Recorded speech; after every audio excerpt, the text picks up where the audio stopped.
రోజురోజుకు ఎండ తీవ్రత పెరుగుతోంది. గత 30 ఏళ్లలో ఎన్నడూ లేని విధంగా రాష్ట్రంలో ఉష్ణోగ్రతలు నమోదవుతుండటంతో వడదెబ్బతో ప్రజలు మృత్యువాత పడుతున్నారు. వడదెబ్బ తగలకుండా ప్రజలు సరైన జాగ్రత్తలు తీసుకోకపోవడంతో ప్రాణాలు హరి అంటున్నాయి.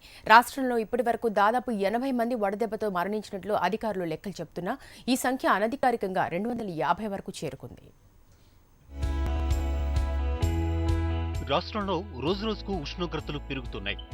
వడగాలుల తీవ్రత కూడా పెరుగుతూ ఉండడంతో పాటు ఉక్కపోతు కూడా పెరగడంతో ప్రజలు పిట్టల్లా రాలిపోతున్నారు. గత నెల రోజుల్లోనే రాష్ట్రంలో వడదెబ్బ వల్ల 243 మంది చనిపోయారు. అయితే అధికారిక లెక్కల ప్రకారం 79 మంది మాత్రమే మరణించినట్లు ప్రభుత్వం నియమించిన త్రిసభ్య కమిటీ తేల్చింది. గతంలో ఎన్నడూ లేని విధంగా ఈసారి ఏప్రిల్ నెలలో ఎండలు అధికంగా ఉండడంతో ఊహించని భానుడి ప్రతాపంతో ప్రజలు మృత్యువాత పడుతున్నారని అధికారులు అంటున్నారు. ఇంకా మే నెల రానే లేదు. మే నెల పూర్తి అయినాటికి ఈ ప్రమాదం మరింత తీవ్రం కానుంది.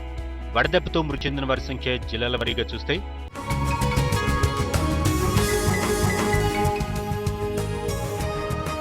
నల్లగొండ జిల్లాలో 10 మంది చనిపోగా అధికారులు 3 మరణించినట్లుగా ధృవీకరించారు. ఖమ్మం జిల్లాలో 38 మంది మరణిస్తే 7 చనిపోయారని, మహబూబ్ నగర్లో అత్యధికంగా 95 మంది మరణిస్తే అధికారులు మాత్రం 28 మంది మృత్యువాత పడినట్లుగాను గుర్తించారు. కరీంనగర్ జిల్లాలో 18 మంది చనిపోతే 5 మరణించారని, మెదక్లో 33 మంది చనిపోతే 12 మంది మరణించినట్లుగా రిపోర్టులో తెలిపారు. ఆదిలాబాద్లో 18 మంది, నిజామాబాద్లో 13 మంది చనిపోతే 2 జిల్లాల్లో 8 మంది చొప్పున మరణించారని ప్రభుత్వానికి తెలిపారు. వరంగల్లో 1, హైదరాబాద్లో 2 చనిపోయారు. ఇక రంగారెడ్డి జిల్లాలో 15 మంది మరణిస్తే 8 మంది మాత్రమే చనిపోయినట్లుగా కమిటీ రిపోర్టును తయారు చేసింది.